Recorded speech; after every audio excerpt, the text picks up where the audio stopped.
one of the great lessons of my career was not in a lab or in clinical, it was in a parking lot. And this is, I'll just read a little bit of it here. I arrived at the hospital parking lot at 10:45 p.m. and I noticed a colleague pulling into the lot at the same time. I held her in very high esteem. Her name was Teresa. She was a tremendous nurse, very smart, very skilled, one that all of us looked up to in times of need. We greatly admired her for the way she went about her work on the unit. That evening, I paused at the entrance so that we could walk in together. And I waited, and she was not coming. I glanced at my watch and saw that the time to get going in for shift report was nearing. So I began to walk to her car to see if something was wrong. As I neared her car, she got out, surprised to see me standing there. I saw you drive into the parking lot several minutes ago, and I've been waiting for you. I thought we could walk in together. Oh, she said, it takes me a few minutes to get ready. I have to make sure I have everything I need for the night. Well, I asked her, what do you check? I was a new nurse and thought I might learn something from her.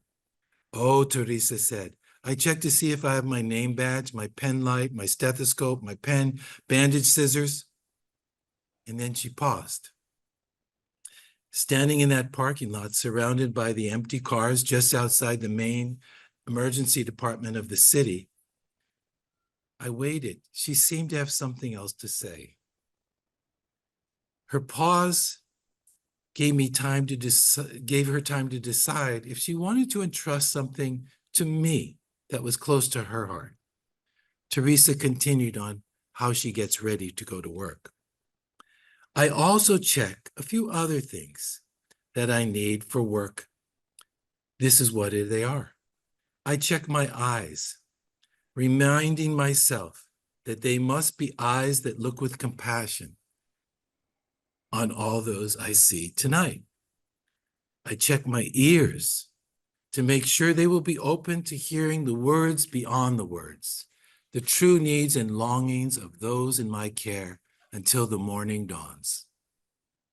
I check my feet in a commitment they will point in the direction of my calling, where the real work is tonight, regardless of whether it is convenient or not, while I walk the path of service in the hospital corridor. Finally, I check my hands. I recall those who I have touched, as well as those who have touched me through their lives in remarkable and often painful circumstances. I remind myself that tonight is the only night I have right now. Of all the nights that have ever been, this is the only one any of us have right now. I need these hands to be skillful and healing.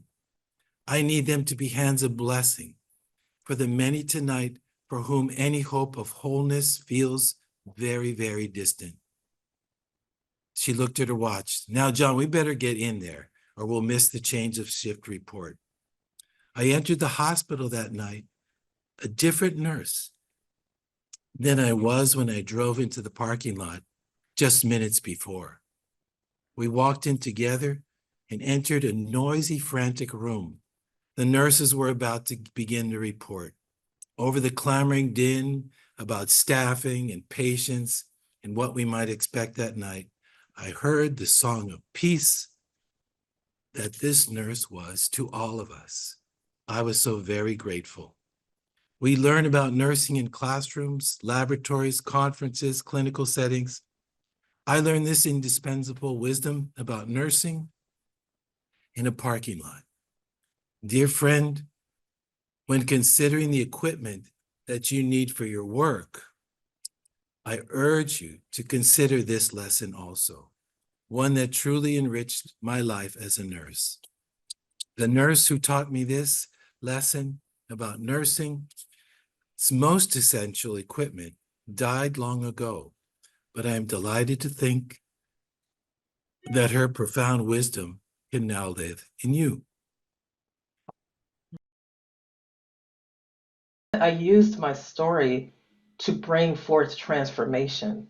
That's really what I did because I showed people that although I may have been like, for instance, one of the stories, I was a nursing student and there was a patient and she grabbed me by the wrist and she had long fingernails and she said, "Get your hands off of me, you." And she used the N word. Now, I was devastated. I was absolutely devastated. But then I heard another voice to say, "Love her beyond where she is." And so I cleaned her up. I did everything that I was supposed to do.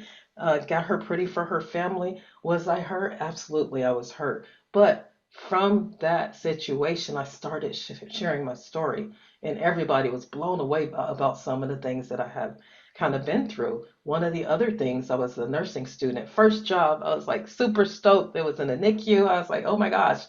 And so my first day at work, you guys, I get there and the charge nurse, I guess she was, and she tapped me on the shoulder and then she kind of looked at me, kind of like a little snarky, you guys, and she said, "You must be housekeeping." And then she kind of like turned her back and then she was gone. It was like I was like, "No, I'm like your new employee. This is my first day of work." And so it just was like you didn't even feel a part of the team really because of, those things that I had to deal with. But I'm telling you, I am such optimist, and I am so confident that everybody has love within them that I just kept releasing love. And that's really, I think, my superpower. I walk in peace, and I really try so hard to love people beyond where they are because I would hope somebody would do that for me.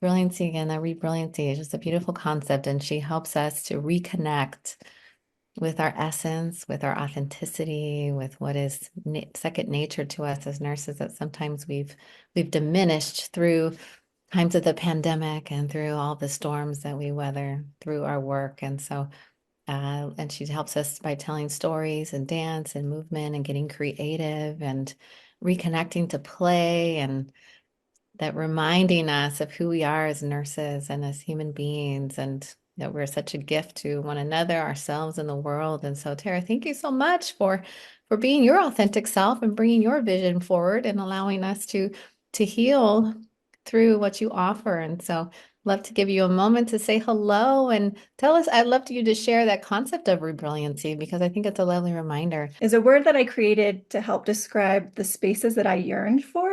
And those were spaces, especially during the pandemic when things were so hard. I kept hearing, from leadership and different people, like, we just have to be more resilient. We just have to be stronger and keep showing up harder. And it just didn't really sit with me because I was like, you know what? I'm one of the most resilient people I know. And this is really hard. I think what we need are more spaces of community and more spaces of connection and care. And so I was thinking about resiliency and that word and how it just kind of made my stomach not feel good when I heard that word and was like, well, what about rebrilliancy? And I don't know, I think it was, the universe like sharing some insight with me of like, what if we are remembering, and that's like the RE, remembering and reflecting back the brilliant and resilient humans we already are? Like, what if that was our goal to create those spaces to call out and call in the beauty that already exists within us, the resiliency that already exists within us? Because I think our resilient is kind of our baseline. Like, we're all here, we're all alive. We got out of bed this morning. Some of us didn't get out of bed and they're still resilient, but if we could start from that as our baseline, and then finding those spaces that reflect that back to us when we forget or when things get hard.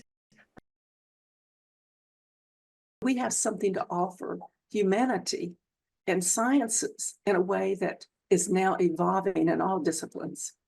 Almost all disciplines are struggling with these in-between paradigms, this very linear, reductionistic, particular perspective in contrast to the unitary field model. And we have the roots already in Nightingale. We have the roots in Martha Rogers and all the extant nursing theories. Margaret Newman, Rosemary Parses. This is current knowledge. We have the latest evolution of what does it mean to have epistemology knowledge of nursing, from Barbara Copper's work in 1978 to the more recent of all ways of knowing and the different ways of knowing that get to be acknowledged, but we rarely operationalize it because we still are empirically oriented, to the more recent work of Danny Willis, who talks about and evolves with his colleagues about spiritual knowing. So here, when you step into unitary caring science, when you step into this worldview, we get to honor and elevate what nursing stands for and what nursing has to offer in a very sophisticated, mature way. So here we're almost at the most mature evolution of nursing as a discipline, which can inform the profession. And we see it happening in all sorts of ways because nurses are already practicing this theory. They're already practicing the Caritas processes of loving kindness, of authentic listening, of being present, compassionate presence, alleviating suffering. All the latest ANA definition of nursing is an exemplar of unitary caring science, which speaks to the integration of the art and science of caring. It speaks to the concepts of alleviating vulnerability and suffering. It speaks to compassionate presence. It speaks to the connection of all that. Those are the concepts within the latest definition of nursing, which reflects the unitary caring science perspective, allowing for all ways of knowing. So when I talk about metaphysics, what I'm talking about is nothing woo-woo. It's something that our very breath itself is non-physical. We can't see our breath. We see manifestations of it. So everything in the universe has come from a non-physical plane. And we manifest it here on the earth. So our thoughts and our consciousness evolving to a higher consciousness to connect more and more to that infinite field of oneness is what we're challenged to be and become and connect with at this time.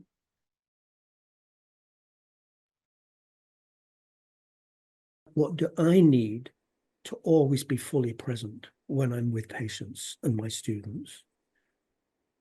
And what do nurses need to have that? Now, at one level, you can focus on, yes, we need the right staffing levels, we need the right resources, we need the right education, all those things. But I began to sink more deeply into this is a spiritual dilemma. This is a question of a nurse being fully at one in him or herself in order to be fully present and at one for somebody else. So so that's where I think there is a need still in nursing. It still happens a lot in this country where the focus is very much on developing nursing. Absolutely right. But I do not think yet we've fulfilled the possibility of what happens if we develop nurses. And maybe one of the greatest gifts that nurses can bring to nursing is to develop so much that they're no longer nurses. That they learn to be fully themselves. I am a person who happens to work as a nurse. The role nursing is gifted to me as my path of service and compassion in the world.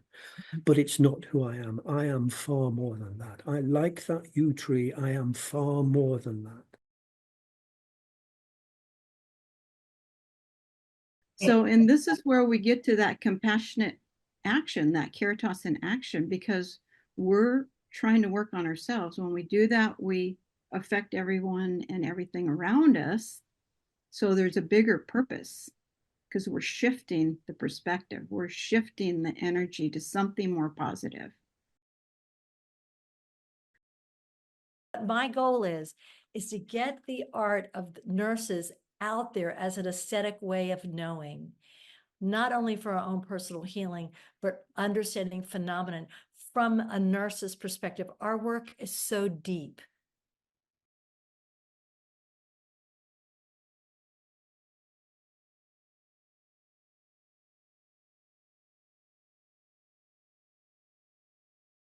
My intentions for this course, when I saw it, it was like exactly what I was wanting to do. Perfect. I didn't know how to do it or how to get started in the creative side of things. Well, everyone is an artist. I believe everyone is an artist. It's just it's like until we give ourselves the space and time to create the art or make the art, we will not, when we get past those barriers, it's amazing what you can discover about yourself. Like, I never would have believed in a million years that I could paint, and still I started painting. But it's amazing what we don't know about ourselves. And we open up the wellspring, it's amazing what begins to flow and how it feeds other aspects of our lives as well. My inner artist has always been a painter. Viewing the world through an artistic lens makes me more of an effective healer, and it allows me to connect better with my coworkers. This merging of the inner artist and the inner healer connects me to the theoretical framework of unitary caring science. And this one's special. Well, they're all special, but this one's special because it's the first one that was healing that came to me. And it's titled, The Heart Will. The heart will, even if I won't.